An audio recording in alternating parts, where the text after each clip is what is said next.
Olá! Já parou para pensar numa caça ao tesouro, só que dos dias de hoje, onde o prêmio pode valer bilhões, mas o mapa, bom, o mapa pode não levar a lugar nenhum. É exatamente esse o dilema financeiro de empresas que procuram por recursos minerais. Vamos dar uma olhada em como a contabilidade tenta organizar essa incerteza gigantesca. Bom, vamos lá. A questão fundamental é essa. Como é que se registra financeiramente a busca por petróleo, gás ou minério? No fim das contas, essa busca é um ativo valioso ou é só um dinheiro que foi gasto e talvez nunca mais volte? Essa é a pergunta que tira o sono de muito contador nas maiores empresas do mundo. A realidade é que o risco é altíssimo. As empresas investem uma grana enorme em estudos, perfurações, análises e tudo isso muito antes de terem qualquer certeza de que vão achar algo que valha a pena comercializar. Por isso, a contabilidade precisa ter regras bem claras, sabe? Para não deixar que a simples esperança vire um número superestimado no balanço da empresa. E essa regra tem nome e sobrenome. Aqui no Brasil, a gente chama de pronunciamento técnico CPC 34. Basicamente, ele foi criado para colocar ordem na casa, para padronizar como os custos dessa fase de exploração e avaliação são registados. Ele é o nosso guia nessa jornada. Ok, vamos começar pelo começo. Qual é o problema central que o CPC 34 quer resolver? É justamente como tratar, nos livros contábeis, a fase mais incerta de todo o processo. Essa norma se aplica a um período muito específico, com começo e fim bem definidos. A fase de exploração e avaliação começa quando a empresa já tem o direito legal de procurar por algo numa área e ela termina no exato momento em que fica provado que, sim, é possível extrair aquele recurso e ganhar dinheiro com isso. Essa precisão é fundamental. Então, o ponto todo é entender esse cronograma. Saber exatamente quando as regras do CPC 34 entram em cena e quando elas saem é a chave para conseguir ler o balanço de uma empresa de recursos naturais. E essa linha do tempo aqui deixa tudo muito claro. Antes de mais nada, vem os custos para adquirir os direitos de exploração. Depois, bem lá na frente, quando já se sabe que tem algo ali, vem os custos para desenvolver a mina ou o poço. O CPC 34 só se aplica no meio do caminho, naquela fase de pura investigação, a verdadeira caça ao tesouro. Beleza, se a gente já sabe quando a regra se aplica, a pergunta agora é como ela funciona? Como é que os custos vão se acumulando durante essa fase de tanta incerteza? A regra fundamental é bem direta ao ponto. Tudo o que for gasto nessa fase é registado pelo seu custo. Não tem especulação, não tem estimativa de quanto aquilo pode valer no futuro. Se foi gasto 10, registra-se 10. Simples assim. E o que exatamente pode entrar nessa conta?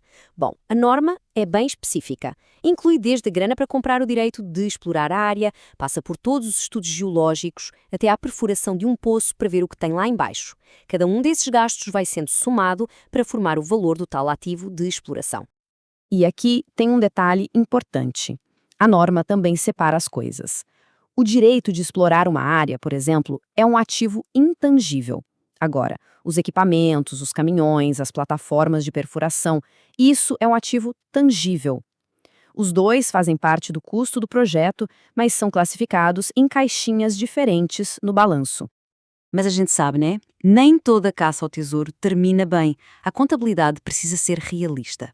Então vamos avançar para entender como a norma lida com o fracasso. O nome técnico para isso é impairment, ou, em português, redução ao valor recuperável. Mas pode pensar nisso como um teste de realidade. É um momento em que a empresa é obrigada a se perguntar: olha, aquele valor que a gente registou para esse projeto, ele ainda é realista? Ou os sinais mostram que a gente nunca vai recuperar esse dinheiro? E quando esse teste tem que ser feito? A norma define alguns gatilhos bem claros. Por exemplo, se a licença de exploração está para vencer, ou se a empresa decide cortar o orçamento do projeto, ou, o mais óbvio de todos, se a perfuração não encontrou nada de viável. Bem, nessas horas é preciso testar o ativo e, se for o caso, reconhecer a perda. Mas, felizmente, algumas buscas dão muito certo.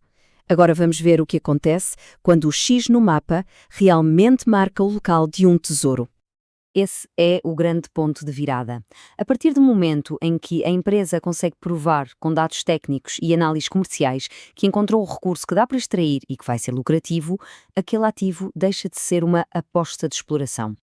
O processo é bem lógico. Primeiro, prova-se a viabilidade. Segundo, faz-se um último teste de impairment para garantir que o valor está correto.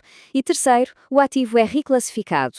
Ele sai da categoria de exploração e se torna um ativo de desenvolvimento ou produção, como uma mina, por exemplo. E a partir daí, passa a seguir outras regras contábeis. Certo.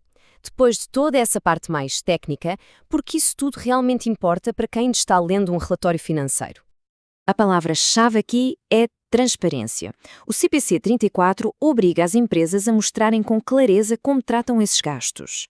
Isso permite que qualquer pessoa, ao analisar as contas, consiga ver direitinho quanto a empresa está apostando em descobertas futuras, separando isso nos seus ativos que já produzem e são comprovados.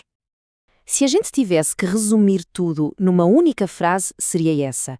A norma cria uma linha bem clara no balanço, separando o que é uma busca arriscada, mas com potencial, do que já é um ativo sólido que gera receita. E isso nos deixa com uma pergunta final. Da próxima vez que formos analisar uma empresa de energia ou de mineração, vale a pena se perguntar: que parte do valor dela vem de operações concretas e que parte vem de uma promissora, mas ainda incerta, caça ao tesouro? A resposta, muitas vezes, está nesses detalhes que normas como o CPC 34 nos ajudam a enxergar.